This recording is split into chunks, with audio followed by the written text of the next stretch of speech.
Lily's heart pounded in her chest. A floorboard creaked downstairs. She sat up in bed, clutching her blanket. The digital clock on her nightstand blinked 2:17 a.m. She listened intently. The house was old. It settled and groaned at night. This was different. This was a footstep. A chill ran down her spine. Someone was in her house. She crept out of bed, her bare feet silent on the wooden floor. She reached for the doorknob, her hand trembling. She slowly opened the door, peering into the darkened hallway. The only light came from the moon, casting long, eerie shadows. She held her breath, straining to hear any sound. Another creak echoed from downstairs. This time it was closer. Fear clawed at her throat. She tiptoed back into her room, her mind racing. She grabbed her cell phone from her nightstand. No signal. Of course, the old house always had spotty reception.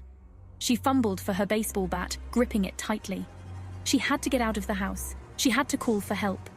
She crept to her window, carefully sliding it open. The cool night air brushed against her face. She looked down. The ground was a long way down. She glanced back towards the door, her heart pounding in her ears. The footsteps were getting closer. She had to make a decision. She had to escape. Don't go that way. Lily jumped, whirling around. She saw a faint, shimmering figure in the corner of her room. A young girl no older than 11 with sad, dark eyes. She was dressed in ragged clothes, her skin a pale grey. Lily gasped, her breath catching in her throat. A ghost. Lily, who are you? Lily stammered, her voice barely above a whisper. The ghostly girl floated closer, her eyes fixed on Lily. My name is Joanna. I used to live here, a long time ago. Lily stared at her, her mind reeling. A ghost, in her house. Lily, what do you mean, don't go that way? Lily asked, her grip tightening on the baseball bat. Joanna's eyes flickered towards the door. He's there, the bad man. Lily's blood ran cold. He was already upstairs. He was coming for her. Lily, who is he? Lily whispered, her voice trembling. Joanna shook her head, her eyes filled with a deep sadness. He hurts people, he hurts little girls. Lily's heart pounded in her chest. She had to get away. She had to survive. Follow me, Joanna whispered, drifting towards the closet. Lily hesitated, her eyes darting between the ghost and the door. The footsteps were getting closer. She had no choice. She had to trust Joanna. She followed the ghost into the closet, the darkness closing in around her. Joanna pointed towards a loose panel in the back wall. Through here, there's a secret passage. Lily stared at the panel, her mind racing. A secret passage. She had never known about it. But Joanna seemed to know the house better than she did.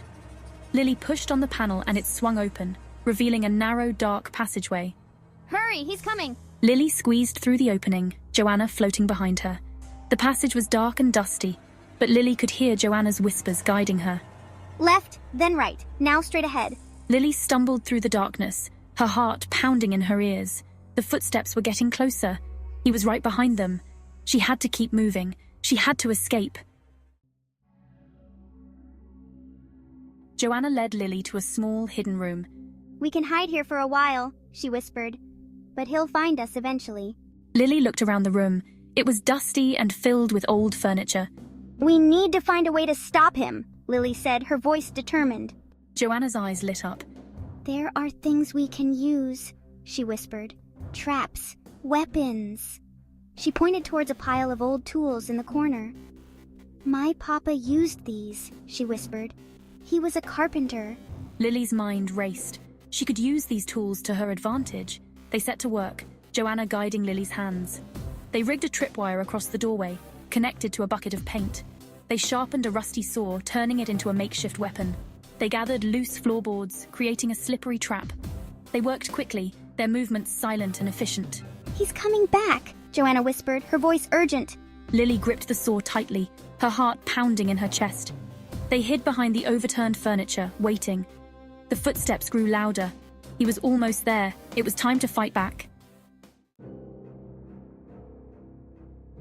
The killer entered the hidden room. He didn't see the tripwire. He stumbled, triggering the trap. The bucket of paint crashed down on him, covering him in thick white paint. He roared in frustration, wiping the paint from his eyes. Lily and Joanna held their breath, watching him. Lily seized the opportunity. She lunged forward, swinging the saw. The killer dodged, the saw slicing through the air. He grabbed Lily's arm, his grip like iron. Lily cried out, struggling against him. Joanna floated closer, her eyes filled with rage. "Leave her alone!" Joanna screamed, her voice echoing through the room. The killer turned, startled by the ghostly apparition. He stumbled backward, releasing Lily's arm. Lily scrambled back, her heart pounding in her chest. Joanna floated between them, her form flickering. The killer lunged at Joanna, his hands outstretched. Joanna phased right through him, her touch sending a chilling cold through his body. He stumbled back, his eyes wide with fear. "What are you?" he stammered, his voice trembling. Joanna didn't answer. She glared at him, her eyes burning with an otherworldly light. The killer, momentarily stunned, gave Lily time to act.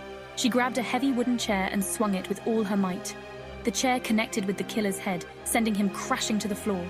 He groaned, his body convulsing. Lily stood over him, her chest heaving. Joanna floated closer, her form growing brighter, more solid. "I can stop him," she whispered, her voice filled with determination. "But it will take all my strength." Lily watched in awe as Joanna's form began to glow. The air around her crackled with energy. Joanna floated towards the killer, her hands outstretched. A blinding light filled the room. Lily shielded her eyes, unable to see what was happening. A high-pitched scream echoed through the house, followed by a sudden silence. Lily slowly lowered her hands, her eyes adjusting to the dim light. The killer was gone, vanished without a trace. Joanna's form flickered, growing fainter. "I did it!" she whispered, her voice weak. "I saved you!" Lily rushed towards her, tears streaming down her face. "Thank you," she sobbed. "Thank you, Joanna." Joanna smiled, a faint, sad smile. "You're welcome," she whispered. Her form faded away, disappearing into the shadows. Lily was alone again, but she was safe. Joanna, the ghost of a little slave girl, had saved her life. The house was silent now, but Lily knew she would never forget the brave little ghost who had protected her. She was gone, but not forgotten.